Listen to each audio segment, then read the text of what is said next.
നമ്മുടെ ചിന്തയ്ക്കായി ദൈവത്തിൻ്റെ ആത്മാവ് നമുക്ക് നൽകിയിരിക്കുന്നത് മത്തായിയുടെ സുവിശേഷം 10-ാം അധ്യായത്തിൻ്റെ 27-ാം വാക്യം. ഞാൻ ഇരുട്ടത്ത് നിങ്ങളോട് പറയുന്നത് വെളിച്ചത്ത് പറവീൻ, ഞാൻ ചെവിയിൽ നിങ്ങളോട് പറഞ്ഞു കേൾക്കുന്നത് പുരമുകളിൽ ഘോഷിപ്പീൻ. Praise the Lord. വളരെ സുപരിചിതമായ വചനം. ഒരുപക്ഷെങ്കിൽ ഇത് വായിച്ചതിൽ നിന്ന് നമുക്ക് എന്ത് മനസ്സിലായി എന്ന് നമ്മോട് തന്നെ ചോദിച്ചാൽ, ഇരുട്ടത്ത് സംസാരിച്ചത് എന്താണ്? വെളിച്ചത്ത് എന്താണ് സംസാരിക്കേണ്ടത്? ചെവിയിൽ എന്താണ് മന്ത്രിച്ചത്? പുരമുകളിൽ എന്താണ് ഘോഷിക്കേണ്ടത്? നമ്മുടെ മനസ്സിൽ ഒരുപാട് ചോദ്യങ്ങൾ കൊണ്ടുവരും. കർത്താവ് ഒരു കടങ്കഥ പറഞ്ഞതല്ല, വ്യക്തിഗതമായ കാഴ്ചപ്പാടുകളെക്കുറിച്ച് നമുക്ക് ഒരു സമ്പത്തുണ്ടായിരിക്കണം. അതിന് കാഴ്ചപ്പാടിൻ്റെ സമ്പത്ത്, റെവലേഷൻ എന്ന് പറയാം. അതൊരു വെളിപ്പാടാണ്. എന്താണ് ആ വെളിപ്പാടെന്നറിയാമോ? ഇരുട്ടത്ത് നമ്മോട് ദൈവം പല കാര്യങ്ങൾ സംസാരിച്ചു. ആരെയും കാണുവാൻ കഴിവില്ലാതെ അന്ധകാരം നമ്മെ മൂടിയ സമയത്ത് പല കാര്യം ദൈവം നമ്മോട് പറഞ്ഞു. ഭയപ്പെടേണ്ട, നീ ഇരുട്ടത്താണെങ്കിലും അതിനങ്ങേപ്പുറത്ത് ഞാൻ നിന്നോട് കൂടെ ഉണ്ട്. ആരാണ് ഈ ശബ്ദം പുറപ്പെടുവിക്കുന്നത്, എവിടെ നിന്നാണ് ശബ്ദം വരുന്നതെന്നൊക്കെ നിന്റെ മനസ്സിൽ പെട്ടെന്നൊരു അന്താളിപ്പുണ്ടാകും, ഭ്രമം, ഭയപ്പാട്. ദൈവം പറയുകയാണ്, മറ്റാരുമല്ല, നിന്നോട് ഇരുട്ടത്ത് സംസാരിക്കുവാൻ ഒരു വ്യക്തി മാത്രമേ വരത്തുള്ളൂ, വേറെ ആരും വരികയില്ല. അത് നിന്റെ ദൈവമായ യഹോവയാണ്. ജീവിതത്തിൽ പ്രത്യാശയില്ലാത്ത കാലയളവിൽ ഒരു മനുഷ്യനിലും ആശ്രയിക്കുവാൻ നമുക്ക് സാധ്യതയില്ലാത്ത ചില വേളകളിൽ കഷ്ടതയുടെയും ഞെരുക്കത്തിൻ്റെയും കണ്ണീരിൻ്റെയും ഒക്കെ താഴ്വരയിൽ അന്ധകാരം നമ്മെ മൂടി ഒരു വഴികളും മുന്നോട്ട് പോകുവാൻ, കാലെടുത്ത് വയ്ക്കുവാൻ നിവൃത്തിയില്ലാത്ത ചില സമയത്ത് ഒരു വാക്കുപോലും നമ്മോട് വന്ന് സംസാരിക്കുവാൻ ആരെയും നാം കാണാത്ത സ്ഥാനത്ത് കർത്താവ് നമ്മുടെ അടുത്ത് വന്നു പറഞ്ഞു, ഞാൻ നിന്നെ കൈവിടുകയില്ല, നിന്നെ ഉപേക്ഷിക്കത്തില്ല. ഈ രണ്ട് കാര്യം ഒരു മനുഷ്യൻ്റെ ജീവിതത്തിൽ എപ്പോഴും പേടിയാണ്. ഒരു മനുഷ്യൻ കൈക്ക് പിടിക്കാനില്ല എങ്കിൽ, ഇല്ലെങ്കിൽ എൻ്റെ സ്വന്തം, എനിക്കുള്ളവൻ, എൻ്റെ ഭാര്യ, എൻ്റെ ഭർത്താവ്, എൻ്റെ കുഞ്ഞുങ്ങൾ, എൻ്റെ മാതാപിതാക്കൾ, എൻ്റെ സഹോദരൻ, എനിക്ക് വേണ്ടപ്പെട്ടവൻ, എൻ്റെ സുഹൃത്ത്, എൻ്റെ കൂട്ടുവിശ്വാസി, എനിക്കുള്ളവർ, എൻ്റെ നാട്ടുകാരൻ, എനിക്ക് പരിചയമുള്ളവൻ, എൻ്റെ ബന്ധു, ഇതൊന്നും പറയാനില്ലാത്ത ഒരു മനുഷ്യൻ, അവൻ അന്ധകാരത്തിലാണ്. അപ്പോഴാണ് ഒരുവൻ വന്ന് പറയുന്നത്, ഞാൻ നിന്നെ സഹായിക്കും ഇരുട്ടത്ത്. അപ്പോൾ ഇരുട്ടത്ത് കേട്ടത് കർത്താവ് പറയുന്നു, നിങ്ങളത് പ്രതിവചിക്കുമ്പോൾ നിങ്ങൾ ഇരുട്ടിൽ സംസാരിക്കുന്നതിന് വേണ്ടി കാത്തിരിക്കരുത്, നിങ്ങൾ വെളിച്ചത്ത് വിളിച്ചു പറയണം. അതെന്താണ് വെളിച്ചത്ത്? കർത്താവ് ഇരുട്ടത്ത് നമ്മളോട് പറഞ്ഞതുകൊണ്ട് നാമും ഇരുട്ടത്ത് പറയുന്നവരായി തീരരുത്. അനാനിമോസ് പ്രൊക്ലമേഷൻ ആകരുത്. നീ നിന്നെ തന്നെ വെളിപ്പെടുത്തിക്കൊണ്ട് സംസാരിക്കണം. നീ ഒരുവനോട് പറയുകയാണ്, ഞാൻ നിന്നോടുകൂടെ ഉണ്ട് എന്ന് പറയുമ്പോൾ നിന്നെ വ്യക്തമായി കാണത്തക്ക രീതിയിൽ വെളിച്ചത്തിലായിരിക്കണം. കർത്താവിൻ്റെ സ്നേഹത്തിൽ വരുമ്പോൾ നീ വെളിച്ചമുള്ളവനാവും. ദൈവസ്നേഹത്താൽ നിറയുമ്പോൾ കർത്താവ് വെളിച്ചം, ദൈവം വെളിച്ചമല്ലോ, ആ വെളിച്ചത്തിൽ വസിക്കുന്ന ഒരനുഭവത്തോടുകൂടെ നീ പറയുമ്പോൾ നീയാണ് പറഞ്ഞതെന്ന് മറ്റുള്ളവർക്ക് സാക്ഷ്യമാവും. Price the Lord. നമ്മൾ പലപ്പോഴും മനുഷ്യരോട് ഇരുട്ടത്ത് സംസാരിക്കുവാൻ പ്രിയപ്പെടുന്നവരാണ്. നീ ആ വിഷയവുമായി ബന്ധപ്പെട്ട് നീ പരിശ്രമിക്കുന്നില്ല. നോക്കട്ടെ, അവ്യക്തതയാണ്, ഇരുട്ട്. എന്നാൽ ദൈവം നിന്നോട് പറഞ്ഞത്, ഭയപ്പെടേണ്ട, ഞാൻ നിന്നോട് കൂടെ ഉണ്ട് എന്ന് ദൈവം ഇരുളിൽ സംസാരിച്ചു. ദൈവം സംസാരിച്ച ഇരുളിൻ്റെ അർത്ഥം വേറുന്നത്. എന്നാൽ ദൈവത്തെ പോലെ ഇരുളിൽ സംസാരിക്കുന്നവനായിട്ടല്ല, ഇരുളിൽ വെച്ച് നിനക്ക് കിട്ടിയതായ വാഗ്ദത്തത്തിൻ്റെ നിവൃത്തി നിന്നിൽ പ്രകാശമുളവാക്കി നീ അത് വെളിച്ചത്ത് സംസാരിക്കുന്നവനായിരിക്കണം. Price the Lord. രണ്ടാമത് കർത്താവ് പറയാണ്, ചെവിയിൽ മന്ത്രിക്കുന്നത് നീ കേട്ടുവല്ലോ. വ്യക്തിപരമായ പേഴ്സണൽ കോൺവെർസേഷൻ. നമുക്ക് ഓരോരുത്തർക്കും ദൈവവുമായിട്ട് ചില വ്യക്തിപരമായ ഇടപാടുകളുണ്ട്. വ്യക്തിപരമായ കഷ്ടങ്ങളിൽ ദൈവത്തോട് മാത്രം തുറന്നു പറയുവാൻ വേണ്ടി നമ്മൾ ആഗ്രഹിച്ചപ്പോൾ അവൻ നമ്മുടെ ചാരെ വന്നു. നമുക്ക് പറയാനുള്ളതെല്ലാം അവനോട് പറഞ്ഞു. അവൻ ചില കാര്യങ്ങൾ നമ്മോട് വ്യക്തിപരമായി സംസാരിച്ചു, മറ്റാരും കേൾക്കാതെ. ഞാൻ അവളെ വശീകരിച്ച് മരുഭൂമിയിൽ കൊണ്ടുപോയി ഹൃദ്യമായി സംസാരിക്കും എന്ന് പറഞ്ഞാൽ ആരും കേൾക്കാതെ വണ്ണം ഒരു രഹസ്യം, ദൈവവും നമ്മളുമായിട്ടുള്ളതായ വലിയൊരു ബന്ധം.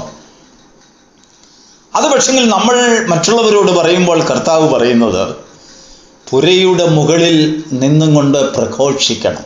എന്താണ് അതിൻ്റെ അർത്ഥം? പുരയെന്ന് പറഞ്ഞാൽ നമ്മുടെ വാസസ്ഥലം, നമ്മുടെ മന്ദിരം, നമ്മുടെ ജീവിതത്തിൻ്റെ ഉന്നതികളിൽ നിന്നും കൊണ്ട് വ്യക്തിപരമായി ദൈവവുമായി നാം പങ്കിട്ടതായ അനുഭവത്തിൻ്റെ ശ്രേഷ്ഠത നമ്മുടെ ജീവിതത്തിൽ കൂടെ കാണിച്ചും കൊണ്ട് വെളിപ്പെടുത്തി പറയണം. ഒന്ന്, നമ്മൾ സംസാരിക്കുന്നത് പ്രകാശത്തിൽ നിന്നുകൊണ്ട്. ആരാണ് സംസാരിക്കുന്നത്? നമ്മളോട് വ്യക്തിപരമായി എക്സിബിറ്റ് ചെയ്യുകയാണ്. സ്വച്ഛ സ്ഫടികം, ട്രാൻസ്പാരൻറ്റ്. അവിടെ മറവുകളൊന്നുമില്ല, രഹസ്യങ്ങളൊന്നുമില്ല. അതിനുശേഷം അനുഭവത്തിൻ്റെ സമ്പത്തിൽ നിന്നുകൊണ്ട്, ഉന്നതികളിൽ നിന്നുകൊണ്ട് ദൈവത്തിൻ്റെ ആലോചനകളെ അറിയിക്കുക, ദൈവവും മനുഷ്യനുമായിട്ടുള്ള ബന്ധത്തിൻ്റെ ശ്രേഷ്ഠതയെക്കുറിച്ച് മനസ്സിലാക്കി കൊടുക്കുക. ദൈവത്തിന് മഹത്വം ഉണ്ടാകട്ടെ. കർത്താവ് നമ്മോട് സംസാരിച്ചതായ വചനങ്ങൾക്കെല്ലാം അർത്ഥമുണ്ട്. നമ്മോട് രണ്ട് രീതിയിൽ കർത്താവ് പറഞ്ഞെന്നാണ് അവിടെ പ്രതിവചിച്ചിരിക്കുന്നത്. ഇരുട്ടത്ത് നിങ്ങൾ കേട്ടത്, ആരും സഹായിക്കുവാനില്ലാത്ത സമയത്ത് നിന്റെ ചാരെ വന്ന് ഭയപ്പെടേണ്ട, നിന്നോടുകൂടെ ഞാൻ വരും. നീ തീയിൽ കൂടെ നടന്നിരുന്നാലും, വെള്ളത്തിൽ കൂടെ നടന്നിരുന്നാലും, അന്ധകാരത്തിൽ കൂടെ നടന്നിരുന്നാലും, ആരും നിന്നോടൊപ്പം വന്നില്ലെങ്കിലും, ആരും നിന്നെ സഹായിച്ചില്ലെങ്കിലും ഞാൻ വരും, ഞാൻ വരും, ഞാൻ വരും. അതിനുശേഷം നമ്മുടെ ചെവിയിൽ പറഞ്ഞു ചില കാര്യങ്ങൾ. അത് നമുക്കും ദൈവത്തിനും മാത്രമേ അറിയാവൂ. അങ്ങനെയാണ് ദൈവം നമ്മെ നേടിയത്. നമ്മൾ തകർന്നു പോകുന്ന അനുഭവങ്ങളിൽ, കുടുംബ പ്രശ്നങ്ങളിൽ, സാമ്പത്തിക വിഷയങ്ങളിൽ, ജോലി വിഷയങ്ങളിൽ, ഈ ലൗകികമായ ജീവിതത്തിലെ ഓരോരോ സരണികളിലും, നമ്മുടെ ആത്മീക ജീവിതത്തിലെ തകർച്ചയിലും പാളിച്ചയിലും ഉയർച്ചയിലും അനുഭവങ്ങളിൽ കൂടെയെല്ലാം വ്യക്തിപരമായി ദൈവത്തോട് മാത്രം പറഞ്ഞ ചില കാര്യങ്ങൾ, ദൈവത്തോട് മാത്രം വെളിപ്പെടുത്തിയായ ചില കാര്യങ്ങൾ, അതിന് മറുപടിയായി ദൈവം നമ്മോട് പല കാര്യങ്ങൾ വ്യക്തിപരമായി സംസാരിച്ചു. ആ സംസാരിച്ചതിൽ നിന്ന് അത് നമ്മുടെ ജീവിത അനുഭവങ്ങളിലേക്ക്, നമ്മുടെ മന്ദിരത്തിലേക്ക്, നമ്മുടെ വാസത്തിലേക്ക്, നമ്മുടെ ജീവിത അനുഭവങ്ങളിലേക്ക്, വഴികളിലേക്കെല്ലാം ഇറങ്ങി വന്നു. കുടുംബ ജീവിതത്തിലേക്ക് ഇറങ്ങി വന്നു, കുഞ്ഞുങ്ങളുമായിട്ടുള്ള ബന്ധത്തിൽ ഇറങ്ങി വന്നു, സമൂഹവുമായിട്ടുള്ള ബന്ധത്തിൽ ഇറങ്ങി വന്നു, സഭയുമായിട്ടുള്ള ബന്ധത്തിൽ ഇറങ്ങി വന്നു. ഇപ്പോൾ നമ്മൾ ഘോഷിക്കുന്നത് പുരമുകളിൽ നിന്നും കൊണ്ട് പ്രഘോഷിക്കുന്നവരായി തീരണം. അനുഭവങ്ങളുടെ വെളിച്ചത്തിൽ നമ്മെ തന്നെ എക്സ്പെക്റ്റ് ചെയ്തും കൊണ്ട്, നാം ആരാണെന്ന് വ്യക്തമാക്കിക്കൊണ്ട്, കർത്താവിൽ കൂടെ നാം അനുഭവിച്ചതായ സത്യങ്ങളെ പ്രഘോഷിക്കുമ്പോൾ അനേകർക്ക് വെളിച്ചവും അനേകർക്ക് അഭയവും നൽകുന്ന വ്യക്തിത്വങ്ങളായി ദൈവം നമ്മെ മാറ്റും. മനുഷ്യരിൽ നിന്ന് ദൈവം അതാണ് പ്രത്യാശിക്കുന്നത്. ക്രിസ്തുയേശുവിലെ ബന്ധത്തിൽ കൂടെ നമ്മെ കർത്താവ് തേടി വന്നത് കൊണ്ട് ദൈവം നമ്മളിൽ നിന്നും പ്രതീക്ഷിക്കുന്ന കാര്യമാണ്, നീ ഇരുട്ടത്ത് നിന്ന് സംസാരിക്കുന്നവനാകരുത്, വെളിച്ചത്തിൽ നിന്ന് സംസാരിക്കുന്നവനാകണം. 2, രഹസ്യത്തിൽ നിന്നും കൊണ്ട് വ്യക്തിപരമായി ഇടപെടുന്നവനല്ല. ആരാരും കാണാതെ അങ്ങോട്ടും ഇങ്ങോട്ടും രണ്ട് വ്യക്തികൾ തമ്മിൽ പറയുന്ന വിഷയങ്ങളല്ല. ഇല്ല, നിന്നോട് വ്യക്തിപരമായി ദൈവം ഇടപെട്ടത് കൊണ്ട് ദൈവം നിന്റെ ജീവിതത്തിൽ, കുടുംബത്തിൽ, ഈ ലൗകിക ജീവിതത്തിൽ തന്ന അനുഗ്രഹങ്ങളെ പുരയുടെ മുകളിൽ നിന്ന് ഘോഷിക്കത്തക്ക രീതിയിൽ ആ വാസസ്ഥലത്ത് നിനക്കുള്ളതായ ഒരു സാക്ഷ്യം, ഒരു അനുഭവ സാക്ഷ്യം. Price the Lord. ഇരുട്ടത്ത് കേട്ടത് വെളിച്ചത്ത് ഘോഷിപ്പീൻ, ചെവിയിൽ മന്ത്രിച്ചത് പുരമുകളിൽ നിന്നും കൊണ്ട് മറ്റുള്ളവരോട് പറയുവീൻ. ഇങ്ങനെ പറയുമ്പോൾ കർത്താവ് നമ്മോട് സംസാരിച്ചതിനും ഇടപെട്ടതിനും നമ്മെ സൗഖ്യമാക്കിയതിനും ആരും ആശ്രയമില്ലാത്ത സ്ഥാനത്ത് നമുക്ക് വേണ്ടി കർത്താവ് ഇറങ്ങി വന്നതിനുമെല്ലാം ഒരു വലിയൊരു ഫലമുണ്ടായി എന്ന് സ്വർഗം നമ്മെക്കുറിച്ച് സാക്ഷ്യപ്പെടുന്നു. നമ്മെ നേടിയതിനാൽ സ്വർഗത്തിന് ലാഭമായി, നമ്മെ വിലയ്ക്ക് വാങ്ങിയതിനാൽ സ്വർഗത്തിന് നഷ്ടപ്പെടാനൊന്നുമില്ല. അനേകായിരങ്ങളെ രക്ഷപ്പെടുത്തുവാൻ തക്കവണ്ണം നമ്മെ വെളിച്ചത്തിലേക്ക് കൊണ്ടുവന്നു. നമുക്ക് ലഭിച്ച പ്രകാശത്തിൻ്റെ ആ വലിയ ഒരു ധാര, നമുക്ക് തന്നായ അനുഭവങ്ങളുടെ അതൊരു പ്രത്യക്ഷമായ അടയാളം നമ്മെ പുരയ്ക്കകത്ത് നിർത്തുന്നവനല്ല, പുരമുകളിൽ നിർത്തി. അബ്രഹാമിനോട് ദൈവം പറഞ്ഞത്, നീ ദിവസവും ദിവസവും നിന്റെ പാടും ദുരിതങ്ങളും നിന്റെ ഇല്ലായ്മയും നിന്റെ ആഗ്രഹവും പ്രത്യാശയും എല്ലാം ഈ കൂടാരത്തിനകത്ത് നിന്നുകൊണ്ടാണോ പറയുന്നത്? വെളിയിൽ വരൂ, ആകാശത്തേക്ക് നോക്കൂ, നക്ഷത്രങ്ങളെ നോക്കൂ. എണ്ണിക്കൂടാതെ വണ്ണം നക്ഷത്രങ്ങൾ ആകാശത്തിൽ പ്രത്യക്ഷപ്പെട്ട് നിൽക്കുന്നത് പോലെ അബ്രഹാമിനെ ദൈവം കൂടാരത്തിന് വെളിയിൽ വിളിച്ചത് ഇരുട്ടിലല്ല, ഒരു പകൽ സമയത്താണ്. പകൽ സമയത്ത് എങ്ങനെ നക്ഷത്രത്തെ കാണും? കടൽക്കരയിലെ മണൽ മരുഭൂമിയിൽ നിന്നും കൊണ്ട്, അല്ലെങ്കിൽ പലസ്തീൻ നാടിൽ നിന്നും കൊണ്ട് കടൽക്കരയിലെ മണലിനെ എങ്ങനെ അബ്രഹാം കാണും? ദൈവം അവനെ ദർശനത്തിൽ കൂടെ കാണിച്ചു, ഞാൻ ഇതുപോലെയാക്കും. അവൻ്റെ കണ്ണ് പ്രകാശിപ്പിക്കപ്പെട്ടു.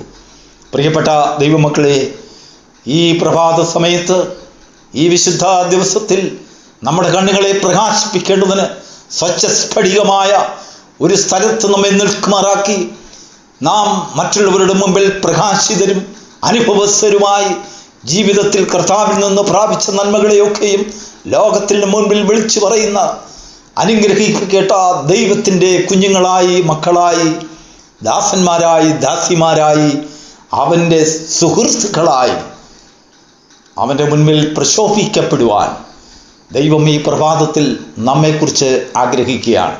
നമ്മുടെ കുഞ്ഞുങ്ങളെക്കുറിച്ച് ആഗ്രഹിക്കുകയാണ്. നമ്മുടെ ഭവനത്തെക്കുറിച്ച് ആഗ്രഹിക്കുകയാണ്.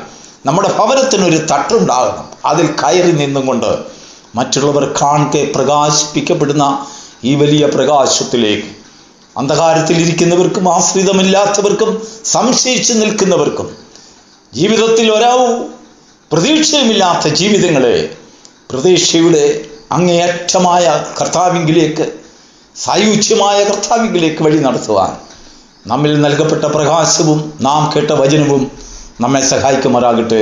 God bless you.